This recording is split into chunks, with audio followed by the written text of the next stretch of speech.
Au-delà des échanges entre élus, quelques initiatives contribuent à la mise en réseau entre Iliens. La plus ancienne est le Collège des îles du Ponant, auquel nous avions consacré un précédent magazine. La plus populaire est le Festival Les Insulaires, dont la première édition a eu lieu en 2011 à l'Île-Dieu.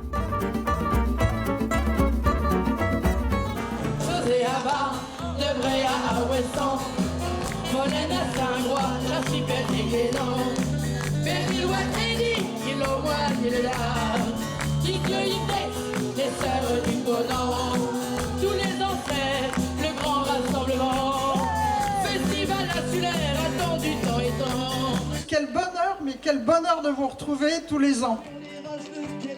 C'est un festival itinérant. Et puis la particularité du festival, c'est qu'il y a à la fois un volet festif, avec des concerts, des courses de godilles, des projections de films, des expositions, etc.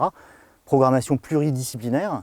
Et puis un autre volet qui est important pour nous, qui est un volet un peu plus sérieux, où on débat, on échange, on réfléchit à l'avenir des îles du Ponant, aux problématiques qui concernent finalement l'ensemble de ces îles-là, puisqu'elles partagent une même réalité géographique.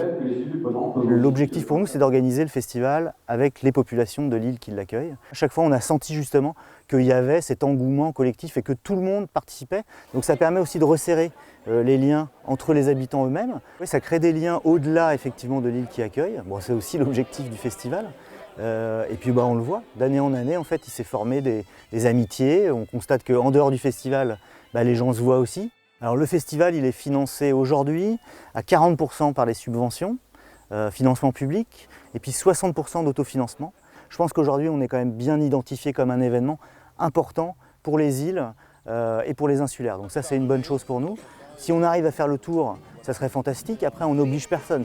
Et puis après, sur les évolutions positives du festival, l'idée, c'est de réussir à garder cet esprit qu'on a, pas trop grossir non plus, parce qu'il ne faut pas devenir un événement commercial. On veut surtout qu'il garde son identité, son esprit convivial, parce que tout le monde nous dit que c'est très convivial comme festival. Donc voilà, on veut rester à taille humaine en fait.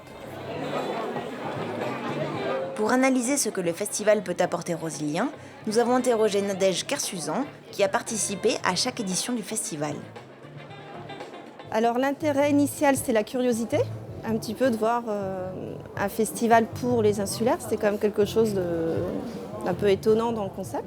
Et puis après, ça a permis de lier pas mal de relations avec des personnes d'autres îles.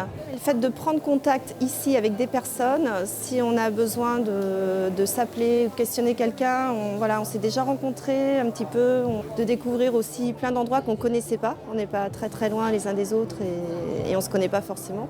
Alors l'idée est toujours un peu le même schéma qui est répliqué avec chacun son stand. Il y a beaucoup de programmation. Et c'est vrai qu'on a du mal un peu à tout faire et être partout. Là, le stand tel que vous le voyez aujourd'hui, c'est un travail participatif de plein d'habitants. Donc on présente l'activité, à travers les photos, des petits clins d'œil sur différents aspects de l'île. Et puis de faire un beau stand, ça donne, j'espère, envie de le visiter, d'y aller. Puis les gens ont plaisir de s'y retrouver.